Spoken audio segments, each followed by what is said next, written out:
I never really understood that I was hearing voices, because I've had it for most of my life. I used to just think that they were actually happening. I hardly ever go out without headphones on for that reason, because when I'm wearing headphones, I know that I can't hear anything, so I know that anything I hear isn't real. For like 29 years, I hid all of my mental health symptoms from everybody and just built up this bigger and bigger and bigger negative self-perception. Partly that was because I didn't have the emotional language to tell people what I was feeling, but it was also a lot to do with shame and feeling like they were my own fault and I should be stronger. I couldn't name or describe or understand any of my emotions. I couldn't look inside myself and tell you what emotional state I was experiencing. And eventually in therapy, my therapist would be saying, what are you feeling, what are you feeling, what are you feeling? And eventually I got so frustrated with it, I just took out my sketchbook and showed him and said, I'm feeling this. Some of the dissociative symptoms I think that I've expressed through drawings quite well. There are times when I feel like I might have turned invisible, like walking along in a bubble, or just like being in a mist and kind of nobody can see you.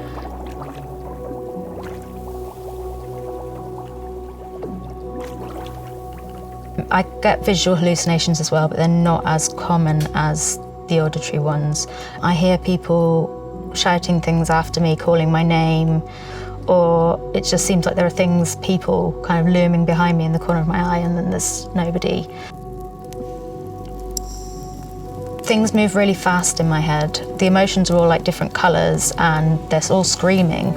I think of it as like a storm, but it's not really like a weather storm. It's more just kind of like just endless kind of colour and light and flashing and can't see or think or hear or just completely overwhelmed by it. For me, the biggest one is probably the identity disturbance thing, which I know for a lot of people with BPD isn't so central, but for me it's really central to my understanding of everything. I wake up and I have to choose which bits of a person I'm going to be today and kind of construct a person from the ground up every morning. So I feel like I'm kind of a blank canvas or an empty kind of a vacuum. And I wake up every morning in this vacuum and sort of littered around this vacuum like the stars or something are all the pieces of all the things that I could possibly ever be. It's like jigsaw puzzle pieces or something.